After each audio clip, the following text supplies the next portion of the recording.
What's up, guys? I'm going to try something new today. I'm going to go through the best artifacts and what units to hold them in patch 14.18, partly because the best way to learn something, and I'm still learning, is to teach it. So I went through the stats so far, and keep in mind that the sample size is kind of small, so this is subject to change, but I still find it useful as far as giving direction if you're playing on an artifact portal. You get a portable forge early on as far as what direction to take. So we'll start with the one costs up here. So Blitzcrank, his spell benefits, basically his spell only shield, so he benefits a lot from Forbidden Idol. Kind of reminds me of Tahm Kench from last set, where he can really scale his HP over time. This is particularly good with Zap Attack, but Honeymancer reroll with Blitzcrank and Ziggs can be pretty solid right now if you have too tanky, if you have a Honeymancy emblem. So Forbidden Idol is extremely strong on a Blitzcrank 3. Unending Despair can output a lot of damage, which I believe also helps the Honeymancy damage from the bees. Anima Visage on a 3-star Blitzcrank is just very strong, gives him a lot of shielding from Vanguard and healing. And if you can somehow combine Forbidden Idol with healing, that can be really broken. Same thing with Innervating Locket, gives you a ton of healing on a high HP unit. Warwick reroll is pretty conditional on Corrupt Vampiric Scepter. He just is so hard to take down when he has the Scepter, especially if you can pair it on what the Forge with like Mittens or RFC. He can just go infinite. Ziggs is good with Blitzcrank together. So if you can get Azonia's Mana Zane, especially if you can position him, you want to position Ziggs somewhere towards the middle 3, like around here to here, to snipe the enemy. Or actually it would be like down here or here to snipe the enemy carries. If you have Mana Zane on him and you position him in the right spot, you can pretty much take out the enemy carry within the first 10 seconds of the fight. I've seen people position Ziggs in the middle and then put all your tanks on the side so you don't have any units in the middle. So that way their enemy tanks will start moving to the side to clear kind of like a path for your Ziggs to hit the corners. Zoe with Lichbane is very good. Lichbane in general is good for low mana units. So Zoe has 30 mana. If you can combine a Lichbane with a blue buff, that can be really good. Although Zoe 3 is kind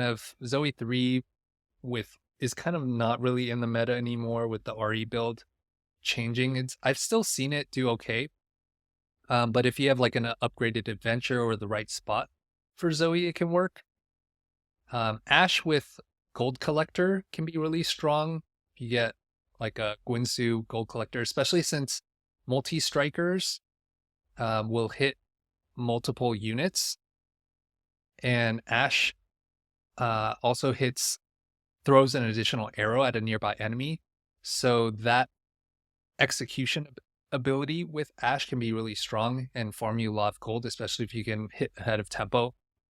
Since Ashe reroll really relies on getting to 7 multi-strikers, so that extra gold can help you really push levels after you hit. Namzi Fishbones in the stats was surprisingly good, and it probably helps that the overkill damage in the recent patch is dealt to the closest 2 targets. So if you're using Namzi's ult with Fishbones on a backline and does a ton of overkill, then that damage isn't wasted. So I suspect that's why Fishbones may be a lot better for 14.18 than in previous patches. So moving on to 2 costs, Kog'Maw reroll with specifically the Augment Marksman's Toolbox.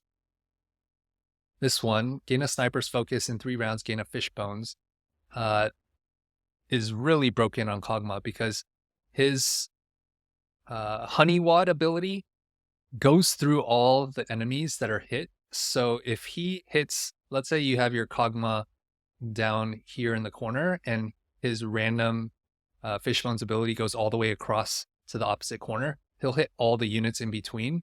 And then with Sniper's Focus, gets scaling damage across the whole map. And so Kog'Maw can be really broken if you have this combination. Nunu's artifacts are really conditional upon hitting his hero augment. And because his hero augment scales his HP, what is his hero augment called?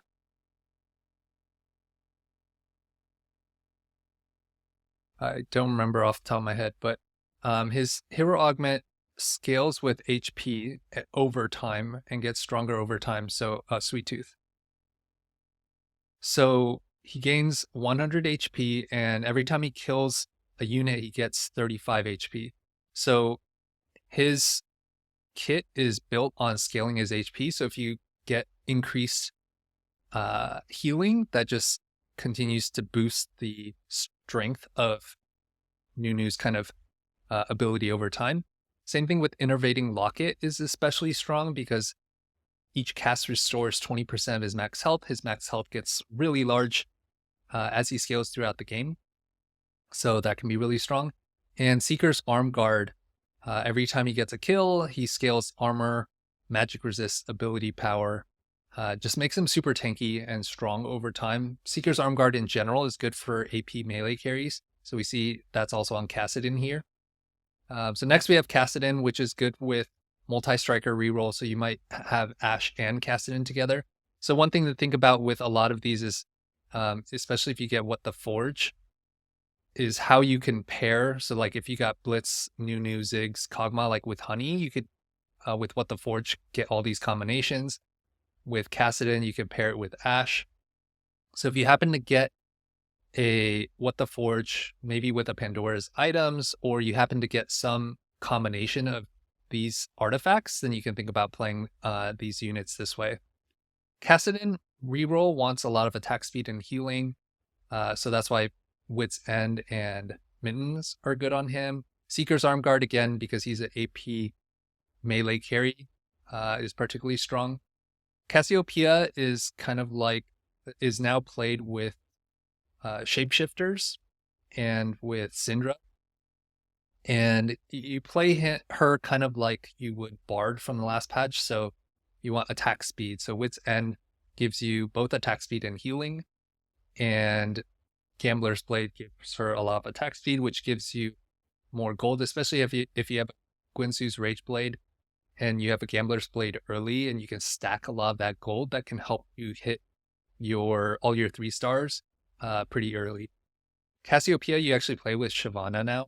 And if you have What the Forge and you can somehow get these items with Horizon Focus on Shyvana, is extremely strong because she can just fly around the map and stun and deal 30% of all the enemies as magic damage. And then Cassiopeia can kind of finish off all those units. Zilean is just a good utility holder for Horizon Focus. Very cheap, good item holder in the early game. And we'll see that there's later forecasts that can hold Horizon Focus. But in the early mid-game, he can hold it. If you happen to have Aggressive Perseverance, I forget what it was called, Aggressive Preservation, and you're going like Bard Zilean reroll, then Horizon Focus can be good on him as well. Hecarim Silvermere Dawn is especially strong. Silvermere Dawn works well on low mana melee carries. So Hecarim has 40 mana. The reason is that his attack speed gets locked at 0.5. And so, but he gets 165% attack damage. So his attacks will hit really hard. And so for his active, he cleaves adjacent enemies.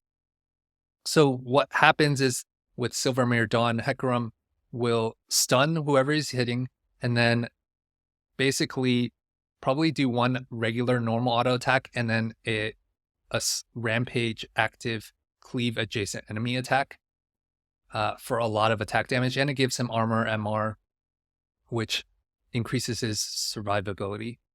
Death's Defiance, healing very good on Hecarim. Prowler's Claw, very good. Especially since he can kind of start acting like an assassin and jump around, especially if he can hit kind of backline.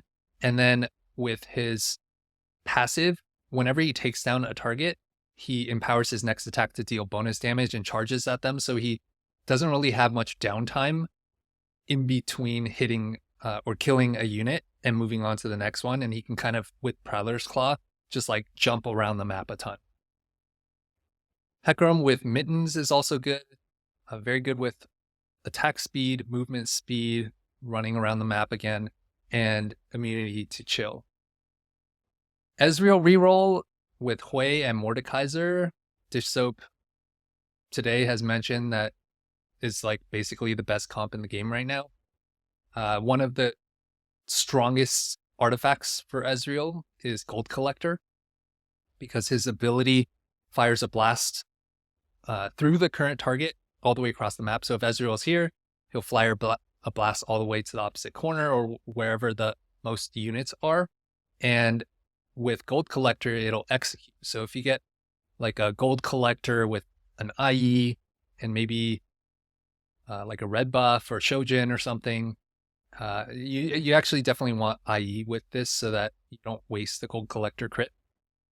But with red buff, it can kind of just chip them low with the burn or Shojin just to get him to cast more. And Sniper's focus, because he hits all the way across the map, it can really increase his damage for far ranged units.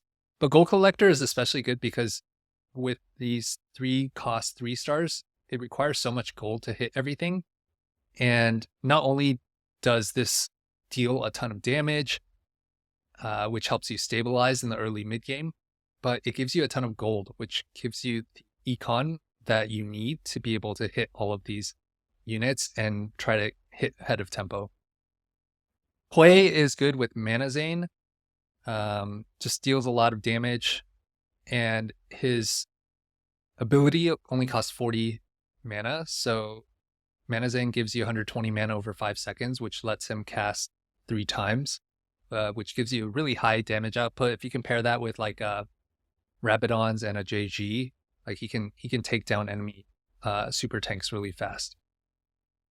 Mordekaiser, his ability is a shield with only 40 mana. So similar to Blitzcrank, he'll benefit from Unending Despair, which will deal a lot of damage when shields break.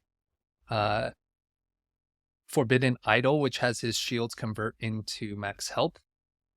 And Innervating Locket, which if you can get these two combined, kind of like Tahm Kench from last set, that's just insane. So this Blaster Vanguard comp can be particularly good with What the Forge, especially if you get some permutations of these items or if you have Pandora's items. Next, we have Katarina with Zhonya's Paradox. Because her ability causes her to blink into the largest group of enemies and spin and deal damage to everyone, she kind of puts herself in danger a lot. So if you can get like Zhonya's with like a JG and a Hodge or like a BT, if she does get into danger, then this kind of serves to make her invulnerable for a little bit of time and then lets her heal up, because a Katarina 3 can get a really high damage output. And so as long as she doesn't instantly die to an enemy burst, that 40% health, she can like pretty quickly get back to 100% health if she drops aggro. Next we have Veigar, which with Zhonya's is good because a lot of times Veigar's just bursting down enemy units, and that little extra time could allow him to clean up 2 or 3 units at the end of the fight, and could be the difference between winning or losing. Lichbane is good again, similar to with Zoe, who had 30 mana. Veigar has 40 mana. If you have Lichbane with a blue buff, then Veigar will attack more. And because Lichbane also deals more damage based off of just whenever they use their ability, that's really strong. And then Mana Zane, because Veigar's going to have so much ability power, assuming you play him right and buy a lot of charms, you don't really need to worry that much about getting more AP on him. You just want more mana, because with Mage, he's just gonna burst his ability twice.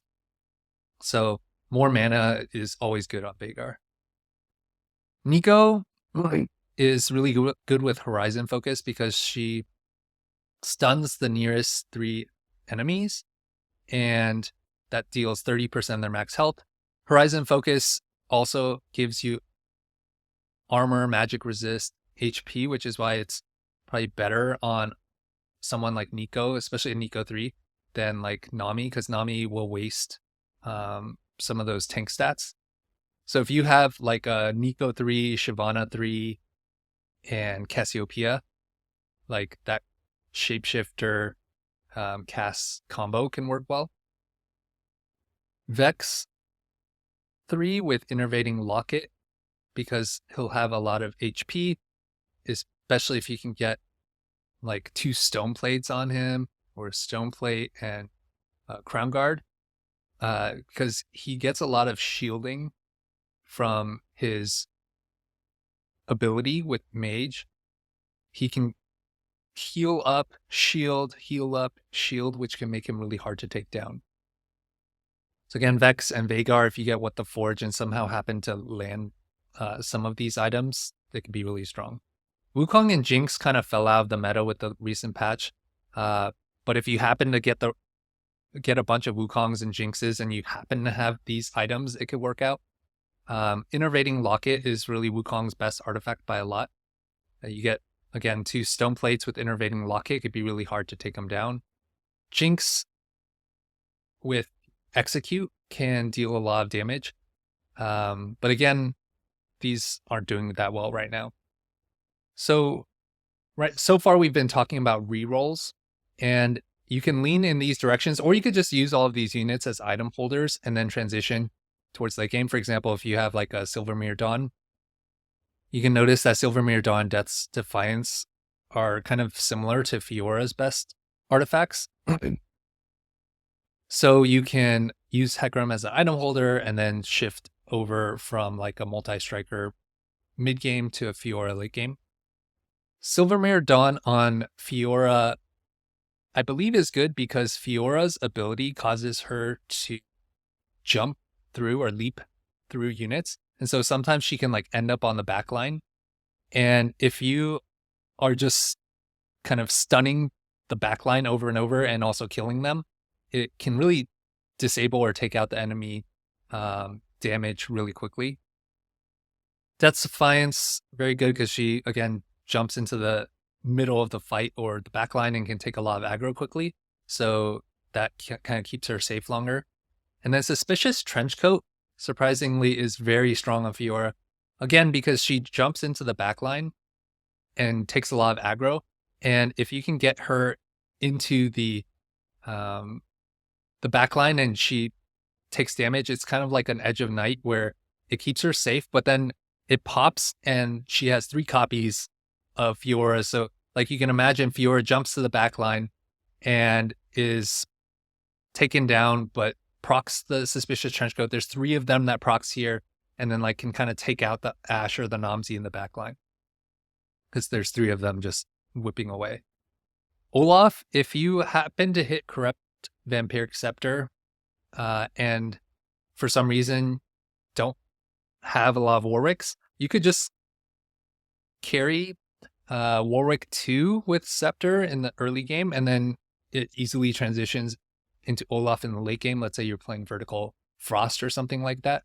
Death's Defiance, for the same reason, melee AD carry works out really well. And Rapid Fire Cannon Olaf just keeps him safe and lets him attack away without taking too much aggro. Karma with Blighting Jewel is very good because her ability is damage over time magic damage effect, kind of like Teemo from last set, and also hits multiple targets. So Blighting Jewel can reduce magic, basically reduce their MR over time, especially if you have blue buff that keeps on casting this. And it affects the closest unaffected enemy. So if you have blue buff, Nashers, Blighting Jewel, she can really quickly start to apply this borrowed time ability on many enemy units over time and decrease their magic resist. And then once their magic resist is 0, it grants her mana, which just gets this really crazy scaling over time. Like, I haven't gotten the opportunity to play it this set, but from last set with Teemo, if you could have a really strong frontline. So one key thing with Blighting Jewel Karma, you need a really strong frontline, because this is like a strategy where you just need to hit escape velocity to win. Because once you get to the point where Karma's ability is spread across the map on a lot of different units, her mana bar just goes woo, woo, woo, and she's just firing her ability over and over and over again because everyone's mana resist is 0 and she just keeps gaining mana. And so this can be extremely strong if you can get the right setup for it. Lichbane, again, is particularly good, similar to Zoe and Veigar, because they have low mana costs, 30, 40, 30. So especially if you could pair blue buff with the Lichbane, and you can use Veigar and Zoe as item holders for Karma if you have Lichbane. Just, again, deals a lot of damage. And, okay, never mind. So next we have Gwen. Zhonya's is very good. Good for AP melee units. Because, like, it's good on Veigar because you want to get that extra burst at the end. But it's good on Katarina because you don't waste that armor and magic resist, because Veigar doesn't really take advantage of that. And Gwen gets kind of into the battle a lot. Seeker's Arm Guard, for the same reason as Kassadin, could be an item holder. Well, Nunu's mainly for hero augment. But you could use Nunu as an item holder for Gwen. Increases armor, magic resist, ability power. Makes her scale over the fight, especially since the way her kit works is she scales the number of snips that she has over time, which deals more damage. So if you can scale her tankiness and AP, then by the end of the fight, she can be really strong. Ryze, kind of similar to Veigar. Zhonya is very good because a lot of times, whether Ryze can do one more cast or not, especially if he has an Archangel staff on him, which scales his AP, can be the difference between losing a fight by 2 or 3 units versus having Zhonya's proc, giving him the invulnerability, and then having him clean up the rest of the fight. Kind of similar with Talisman, because Portal, when you're playing vertical Portal, you just want to have a lot of tankiness in your front line so that you can allow your Portal to help your team out, deal damage, add more minions onto the board, etc. So Portal in general is kind of a kind of wait and sustain comp. And so if you can get Talisman of Ascension on Ryze and have that proc, then that damage amp and max health kind of serves the same purpose as the Zhonya's. Tahm Kench with Horizon Focus, he can do a lot of stun, especially if you can get like a mage emblem with this, can cause him to deal a lot of damage. One thing to keep in mind is a Horizon Focus on a 1-star Tahm Kench might not be that great because, especially late game, he could just die before he even casts. So that's something to keep in mind. It's usually safer on someone like a Nami because she's safer in the backline. But Nami doesn't benefit from the armor, MR, HP. So that's just something to keep in mind. Rakan with Forbidden Idol. So Rakan has a shield.